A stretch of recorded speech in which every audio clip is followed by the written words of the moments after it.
Hello વિદ્યાર્થી મિત્રો, આજના વિડીયોમાં આપણે ધોરણ 8 વિષય વિજ્ઞાન પાઠ 9 ઘર્ષણ એની સ્વાધ્યાયન પોથીનું સોલ્યુશન જોઈ રહ્યા છીએ.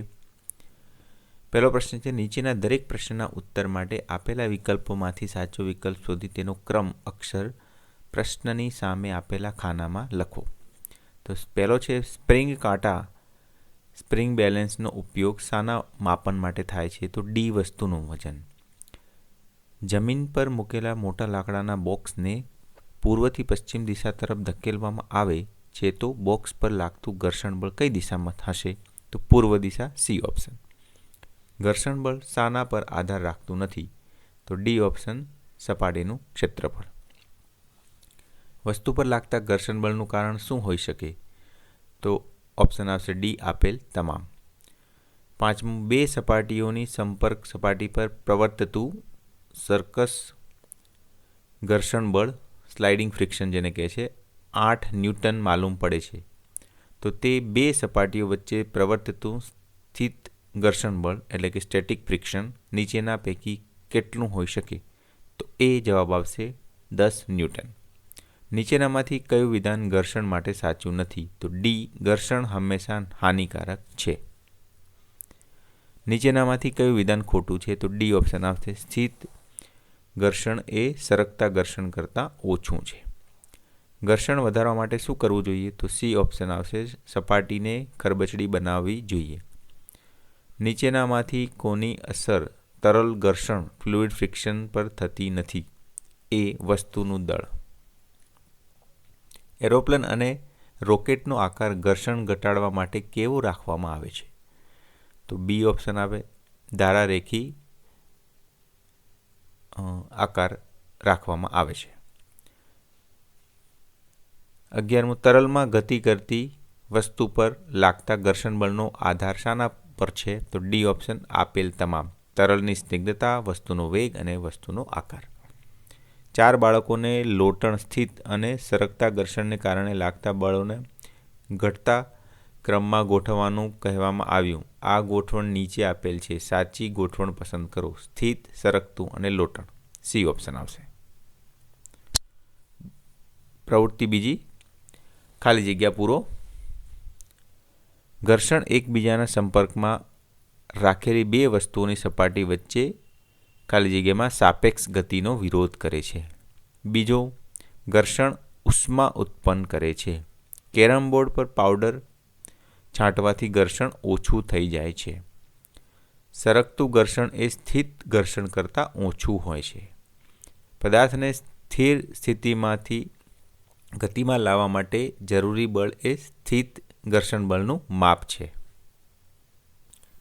6, પદાર્થની અચળ ઝડપથી ગતિ ચાલુ રાખવા માટે જરૂરી બળ એ સરકતા ઘર્ષણનું માપ છે. ઘર્ષણ ઓછું કરવા વપરાતા પદાર્થોને ઊંજણ કહે છે. જ્યારે એક વસ્તુ કોઈ બીજી વસ્તુની સપાટી પર ગબડે છે ત્યારે તેની ગતિને અવરોધતા બળને લોટણ ઘર્ષણ કહે છે. 9મું, તરલમાં ગતિ કરતી વસ્તુઓને ધારારેખી આકાર આપીને ઘર્ષણ ઘટાડી શકાય છે. લીસી સપાટીઓ ખરબચડી સપાટીઓ કરતાં ઓછું ઘર્ષણ ઉત્પન્ન કરે છે. સ્થિત ઘર્ષણ એ સરકતા ઘર્ષણ કરતાં વધુ છે. લોટણ ઘર્ષણ એ સરકતા ઘર્ષણ કરતાં ઓછું હોય છે. મોટાભાગના મશીનોમાં સરકતા ઘર્ષણને બોલ બેરિંગના ઉપયોગ દ્વારા લોટણ ઘર્ષણમાં ફેરવવામાં આવે છે.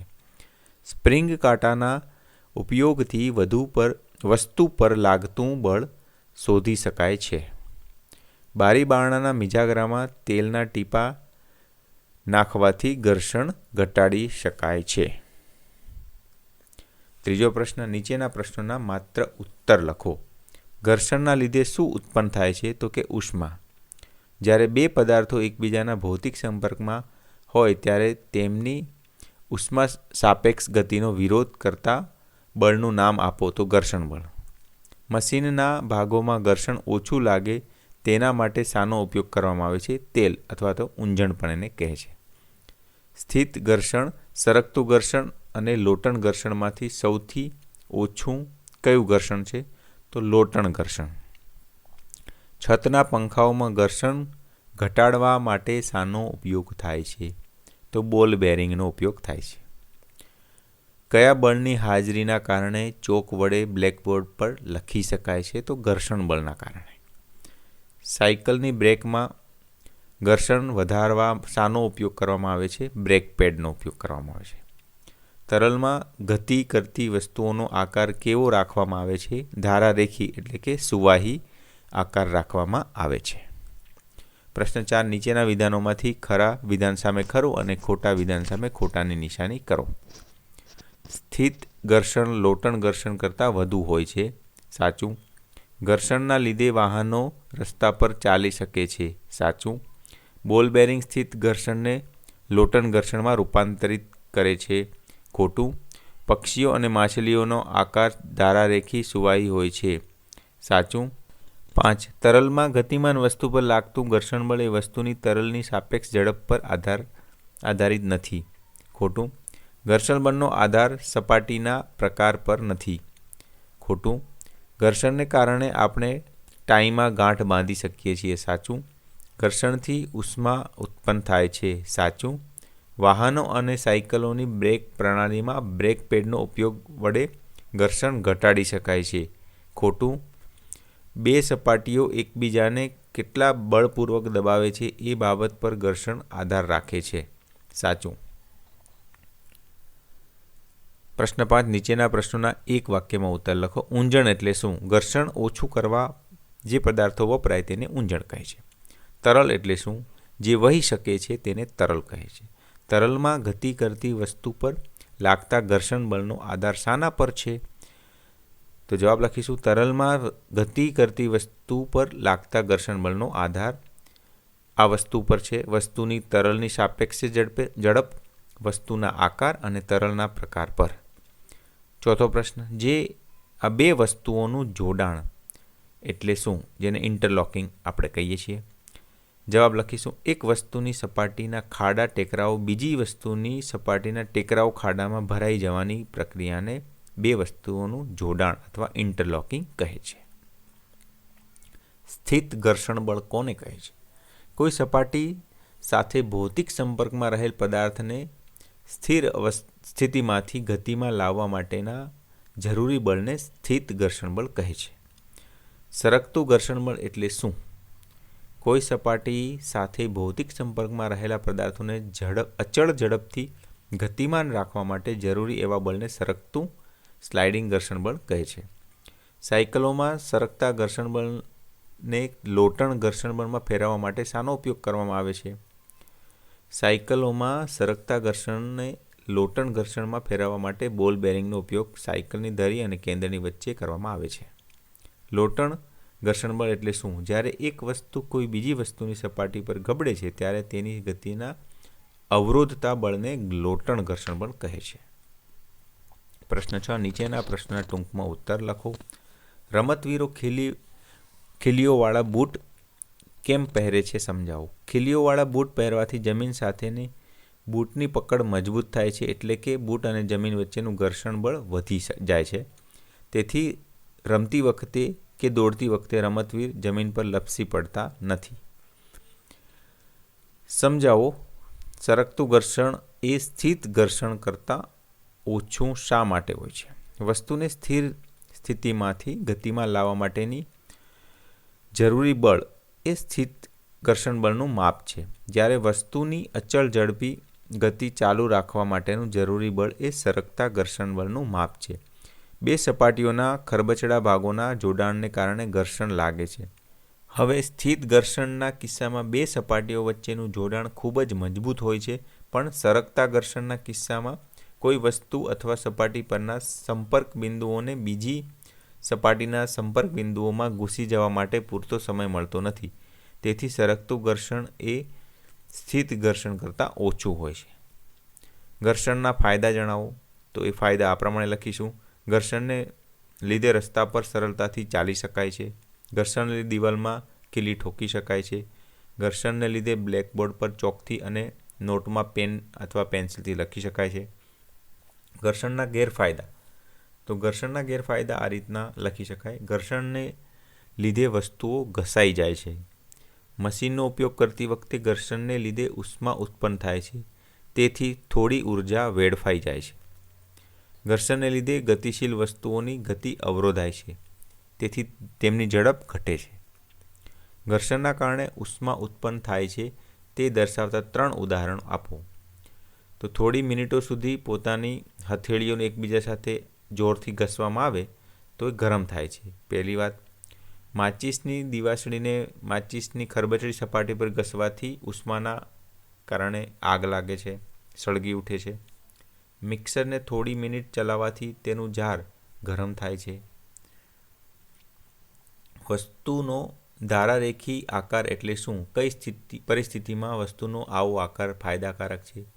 તરલમાં ગતિ કરતી વસ્તુ પર લાગતું ઘર્ષણ બળ વસ્તુના જે આકાર માટે લઘુત્તમ હોય છે તે આકારને વસ્તુનો ધારારેખી આકાર કહે છે. તરલમાં ગતિ કરતી વસ્તુના ધારારેખી આકારને લીધે તેની ઉર્જાનો વ્યય ઘટી જાય છે અને તે વસ્તુ સહેલાઈથી તરલમાં ગતિ કરી શકે છે.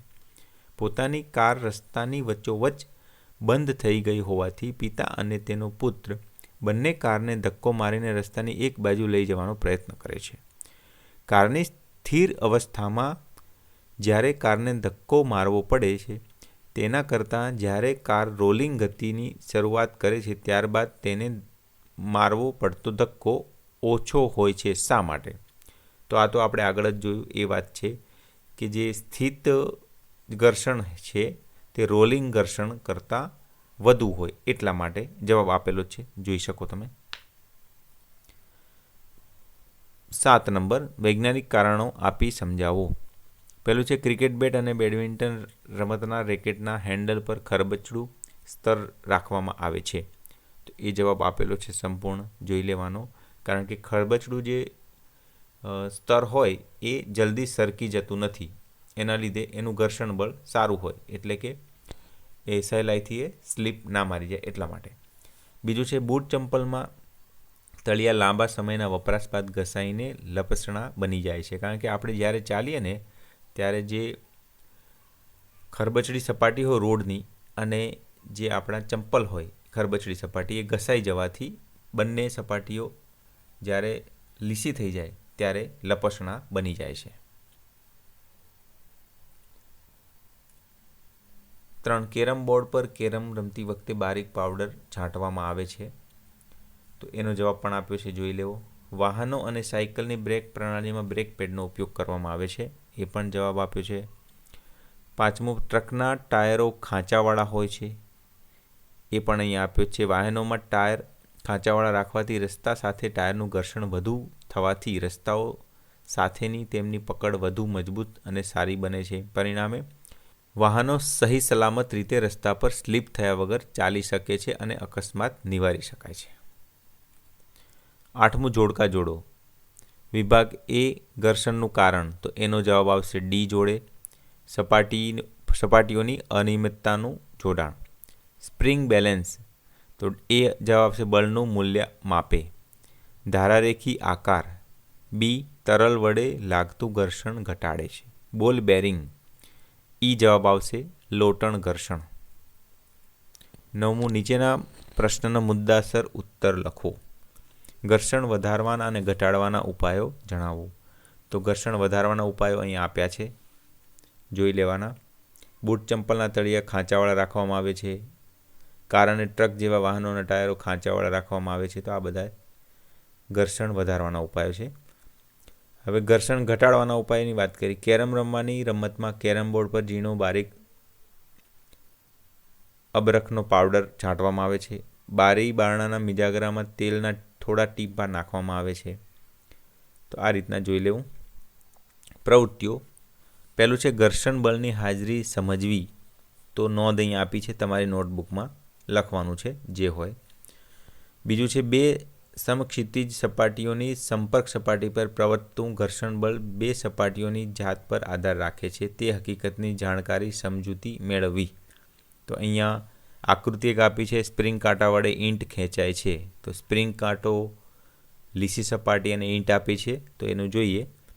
આ પદ્ધતિમાં જોઈએ તો એ આપણને આપ્યું જ છે. કોઈ ઈંટની ફરતે એક દોરી બાંધો, ઈંટને લીસી સપાટી પર મૂકી સ્પ્રિંગ કાંટાની મદદથી ઈંટને ખેંચો. જુઓ આકૃતિ. આ માટે તમારે બળ લગાડવું પડશે. જ્યારે ઈંટ ગતિ કરવાની શરૂઆત કરે ત્યારે સ્પ્રિંગ કાંટા પરનું અવલોકન નોંધો. હવે ઈંટની ફરતે પોલિથીનની ટુકડો લપેટો અને આ પ્રવૃત્તિનું પુનરાવર્તન કરો. શું તમે ઉપરની બંને પ્રવૃત્તિઓ સ્પ્રિંગ કાંટાના અવલોકનોમાં તફાવત જોઈ શકો છો? તો આપણે લખીશું હા. જ્યારે ઈંટ ગતિની શરૂઆત કરે ત્યારનું અવલોકન x વધારે હોય છે. પોલિથીનનો ટુકડો લપેટ્યા પછીનું અવલોકન y ઓછું હોય છે, એટલે કે x > y. x એ y કરતાં વધારે છે. આ તફાવત માટેનું કારણ શું હોઈ શકે? કારણ જ્યારે ઈંટ પોલિથીનના ટુકડા વડે વીંટળાયેલી હોતી નથી ત્યારે ઈંટ પર ટેબલની ઉપલી સપાટી ખરબચડાવાળું જે કહેવાય ને એ વધુ હોય છે, એટલા માટે એનું ઘર્ષણ બળ વધી જાય છે. હવે ઈંટની ફરતે શણનો ટુકડો વીંટળીને આ પ્રવૃત્તિનું પુનરાવર્તન કરો. તમે શું અવલોકન કરો છો? જ્યારે ઈંટની ફરતે શણનો ટુકડો વીંટાળીને પ્રવૃત્તિનું પુનરાવર્તન કરવામાં આવે છે તો સ્પ્રિંગ કાંટાનું અવલોકન z વધુ મળે છે, એટલે z > x > y. અવલોકન: ઈંટ જ્યારે ગતિની શરૂઆત કરે ત્યારે સ્પ્રિંગ કાંટાનું અવલોકન જે મળે તે કરતાં ઈંટ પર પોલિથીન ટુકડો વીંટળી સ્પ્રિંગ કાંટાનું અવલોકન ઓછું થતાં શણનો ટુકડો વીંટળ્યા પછી સૌથી વધુ સ્પ્રિંગ કાંટાનું અવલોકન જોવા મળે છે. નિર્ણય: ભૌતિક સંપર્કમાં રહેલી બે સપાટીઓ વચ્ચેનું ખરબચડાપણું જેમ વધુ તેમ ઘર્ષણ બળ વધુ થાય છે. 3. લોટણ એટલે કે રોલિંગ ઘર્ષણ સરકતા એટલે કે સ્લાઇડિંગ ઘર્ષણ કરતાં ઓછું હોય છે તેની સમજૂતી મેળવવી. તો અહીંયા બે આકૃતિ આપી છે. પુસ્તકની ટેબલની સપાટી પર ગતિ સરકતું ઘર્ષણ અને નળાકાર રોલર પર પુસ્તકની ગતિ લોટણ ઘર્ષણ. પદ્ધતિ આપણને આપી છે. આકૃતિ એમાં દર્શાવ્યા મુજબ ટેબલ પર રાખેલા જાડા પુસ્તકને ધક્કો મારી અને બીજી આકૃતિ છે એમાં જોઈશું. તો શું તમે એવો અનુભવ કરો છો કે પુસ્તકને સરકાવવા કરતાં આવી રીતે ગતિ કરાવવું સરળ છે? તો આપણે લખીશું હા, પુસ્તકને સરકાવવા કરતાં આ રીતે નળાકાર પેન્સિલ ઉપર ગતિ કરવાનું સરળ છે. એ તો વિદ્યાર્થી મિત્રો આપણે પ્રયોગ જાતે પણ કરી શકીએ ને સમજી શકીએ છીએ કે તમે ગોળ વસ્તુ નળાકાર વસ્તુ ઉપર કોઈ પણ વસ્તુ સરકાવશો તો ઇઝીલી સરકશે, જ્યારે એમને ધક્કો મારશો તો થોડી તાકાત વધારે લગાવવી પડશે. શું તમને લાગે છે કે પુસ્તકની ગતિ દરમિયાન અવરોધ ઓછો થઈ ગયો છે? હા, ગબડતી પેન્સિલ ઉપર પુસ્તકની ગતિ દરમિયાન અવરોધ ઓછો થઈ ગયો હોય છે. શું તમે ભારે મશીનોને તેમની નીચે લાકડાનો નળાકાર રાખીને એક સ્થાનેથી બીજા સ્થાન સુધી લઈ જતા જોયા છે? હા, ભારે મશીનોને નીચે લાકડાના નળાકાર રાખીને એક સ્થાનેથી બીજા સ્થાન સુધી લઈ જતા જોયા છે. અવલોકન: અહીં જોઈ શકાય છે કે પેન્સિલો પર મૂકેલ પુસ્તકને ગતિ કરાવવું ટેબલ સાથે સીધો સંપર્ક ધરાવતા પુસ્તકને ગતિ કરાવવા કરતાં સરળ છે. નિર્ણય: કોઈ વસ્તુને બીજી વસ્તુ પર સરકાવવા કરતાં ગબડાવવી હંમેશા સરળ હોય છે, કારણ કે લોટણ ઘર્ષણ સરકતા ઘર્ષણ કરતાં ઓછું હોય છે. તો વિદ્યાર્થી મિત્રો, આ રીતના આપણે સંપૂર્ણ ધોરણ 8 વિજ્ઞાનમાં 9મો પાઠ એની સ્વાધ્યાય પોથીનું સોલ્યુશન આપણે જોયું. તો વિદ્યાર્થી મિત્રો, આ તમને વિડીયો કેવો લાગ્યો કોમેન્ટ કરીને જરૂરથી કહેજો. ધન્યવાદ.